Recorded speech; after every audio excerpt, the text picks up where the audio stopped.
Have you ever been to a Pilates class and you hear your instructor tell you to wrap that belly in or engage that core or draw that navel in? Well, today I'm going to show you guys how to engage your core so that when you're doing your Pilates exercises that you know how to properly engage your core, because it is very important, especially it helps prevent your ribs from flaring and not being fully supported, which can cause injuries. So today I'm going to be showing you guys how to engage your core. So let's get started. We're first going to start by coming onto our back.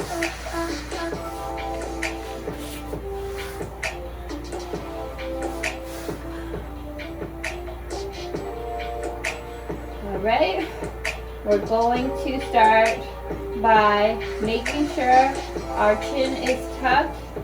We're at 90 degrees, so we're not over tucking the chin. Let's pull the shoulders away from the ears, reaching down through our fingertips, pressing our arms and our palms into the mat. We're gonna tilt the pelvis forward. Inhale to come into our neutral position, creating that small gap of space. Flow here so you can feel the difference. As we tilt up, our pubic bone and tailbone are pointing up.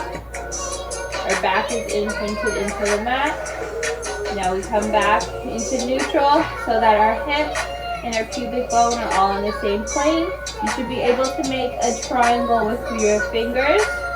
First hit the diamond shape. Now that we are in neutral, two fingers from each hand onto our hip bones. We're going to come in just slightly of that muscle. You feel that squishy muscle. We want to tighten those muscles at all times when we're engaging our core, because this muscle is our transversus abdominis, which is our deepest, lowest level of core. That wraps around the waist, the lower back, and the pelvis.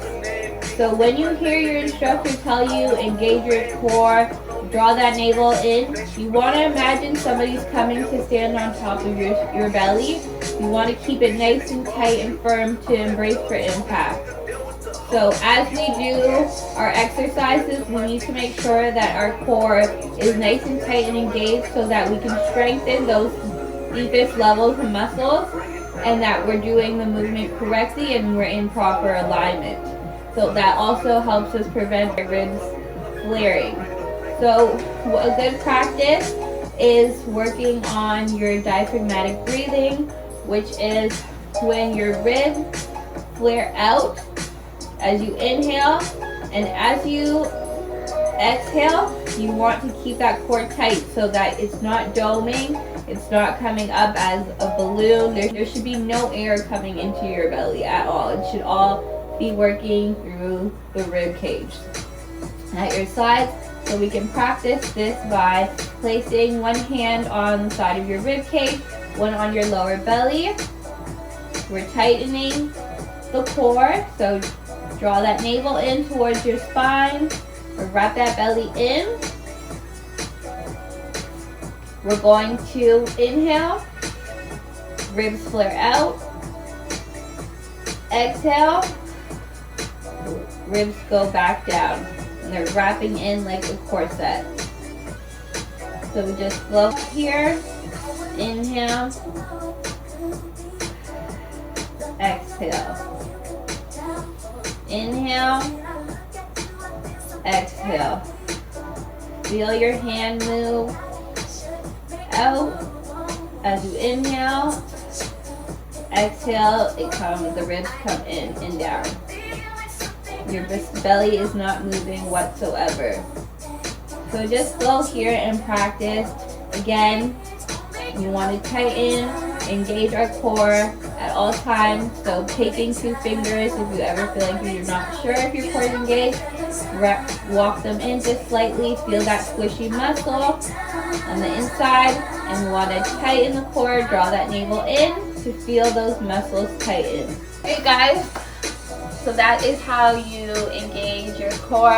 I hope that this video is very helpful and you now understand and feel what it is like to truly engage your core. So next time you go into a class, your instructor tells you, wrap that belly in, draw that navel in, this is how you do that. Alright, I'll be back with another video. Bye!